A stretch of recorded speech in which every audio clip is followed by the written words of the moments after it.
Ruth chapter 3. One day, Ruth's mother-in-law, Naomi, said to her, "My daughter, I must find a home for you, where you will be well provided for. Now Boaz, with whose women you have worked, is a relative of ours. Tonight he will be winnowing barley on the threshing floor. Wash, put on perfume, and get dressed in your best clothes. Then go down to the threshing floor, but don't let him know you are there until he has finished eating and drinking. When he lies down, note the place where he's lying. Then go and uncover his feet and lie down. He will tell you what to do." "I will do whatever you say," Ruth answered. So she went down to the threshing floor and did everything her mother-in-law told her to do.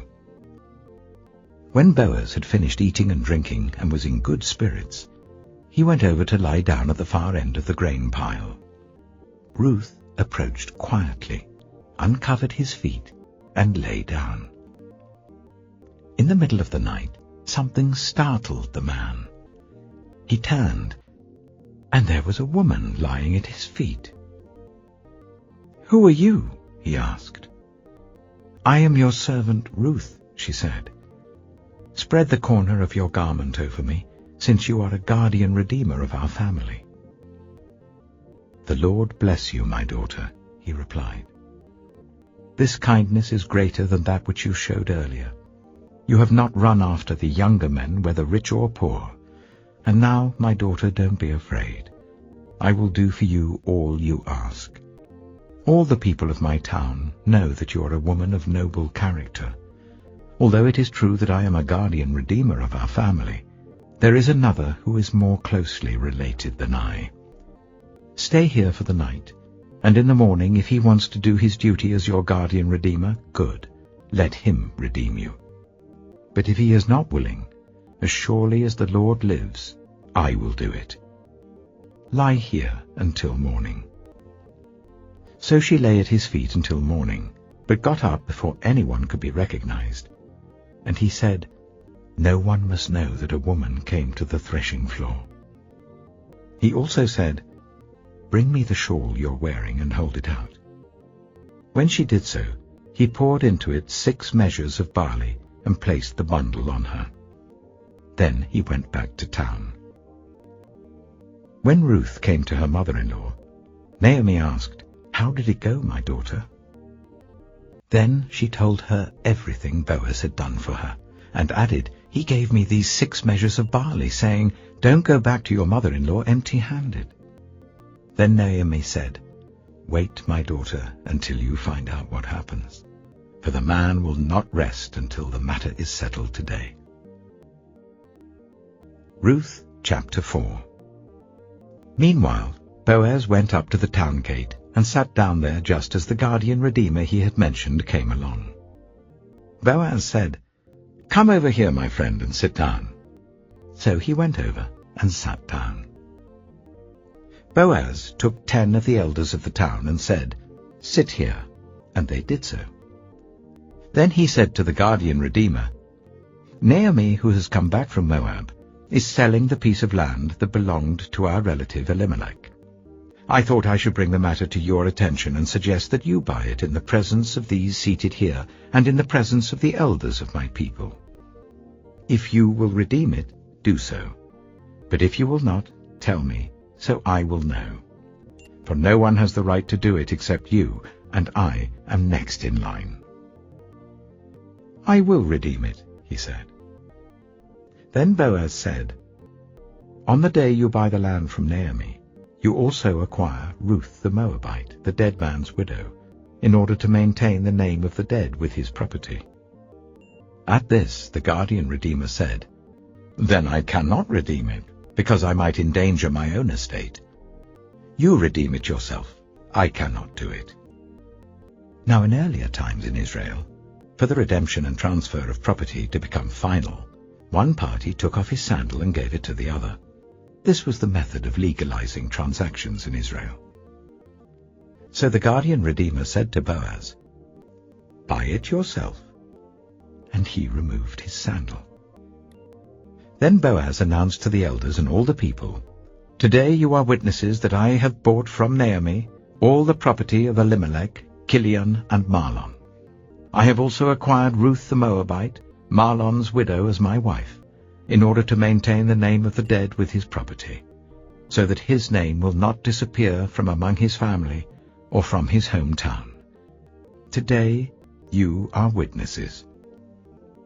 Then the elders and all the people at the gate said, "We are witnesses. May the Lord make the woman who is coming into your home like Rachel and Leah, who together built up the family of Israel. May you have standing in Ephrathah, and be famous in Bethlehem.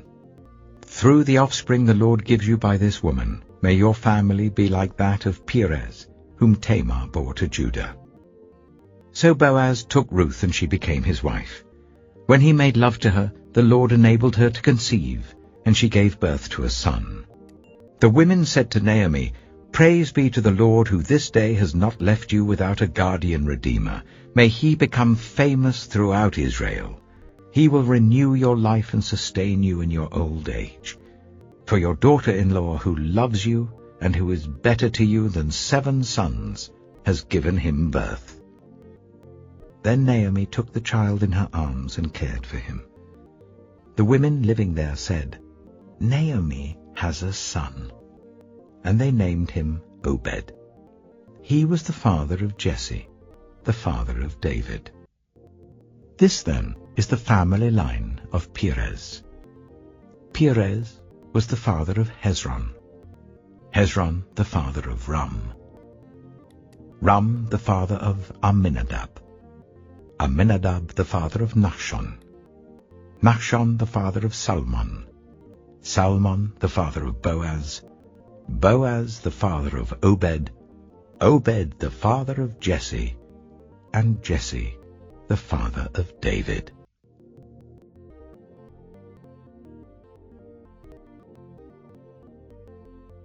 Proverbs chapter 31. The sayings of King Lemuel. An inspired utterance his mother taught him. "Listen, my son. Listen, son of my womb. Listen, my son, the answer to my prayers. Do not spend your strength on women, your vigor on those who ruin kings. It is not for kings, Lemuel. It is not for kings to drink wine, not for rulers to crave beer, lest they drink and forget what has been decreed, and deprive all the oppressed of their rights. Let beer be for those who are perishing, wine for those who are in anguish. Let them drink and forget their poverty, and remember their misery no more. Speak up for those who cannot speak for themselves, for the rights of all who are destitute. Speak up and judge fairly. Defend the rights of the poor and needy. A wife of noble character who can find? She is worth far more than rubies. Her husband has full confidence in her and lacks nothing of value. She brings him good, not harm, all the days of her life. She selects wool and flax and works with eager hands. She is like the merchant ships bringing her food from afar. She gets up while it is still night. She provides food for her family and portions for her female servants. She considers a field and buys it. Out of her earnings she plants a vineyard. She sets about her work vigorously. Her arms are strong for her tasks. She sees that her trading is profitable, and her lamp does not go out at night. In her hand she holds the distaff and grasps the spindle with her fingers. She opens her arms to the poor and extends her hands to the needy. When it snows, she has no fear for her household, for all of them are clothed in scarlet. She makes coverings for her bed. She is clothed in fine linen and purple. Her husband is respected at the city gate, where he takes his seat among the elders of the land. She makes linen garments and sells them, and supplies the merchants with sashes. She is clothed with strength and dignity. She can laugh at the days to come. She speaks with wisdom, and faithful instruction is on her tongue. She watches over the affairs of her household, and does not eat the bread of idleness. Her children arise and call her blessed. Her husband also, and he praises her. Many women do noble things, but you surpass them all. Charm is deceptive, and beauty is fleeting. But a woman who fears the Lord is to be praised.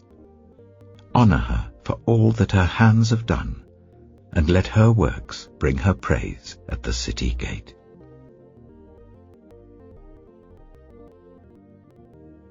Psalm 115. Not to us, Lord, not to us, but to your name be the glory, because of your love and faithfulness. Why do the nations say, "Where is their God?" Our God is in heaven. He does whatever pleases him. But their idols are silver and gold made by human hands. They have mouths but cannot speak, eyes but cannot see. They have ears but cannot hear, noses but cannot smell. They have hands but cannot feel, feet but cannot walk, nor can they utter a sound with their throats. Those who make them will be like them, and so will all who trust in them. All you Israelites, trust in the Lord. He is their help and shield. House of Aaron, trust in the Lord. He is their help and shield. You who fear him, trust in the Lord. He is their help and shield. The Lord remembers us and will bless us. He will bless his people Israel. He will bless the house of Aaron. He will bless those who fear the Lord, small and great alike. May the Lord cause you to flourish, both you and your children. May you be blessed by the Lord, the maker of heaven and earth. The highest heavens belong to the Lord, but the earth he has given to the human race. It is not the dead who praise the Lord, those who go down to the place of silence. It is we who extol the Lord, both now and evermore. Praise the Lord.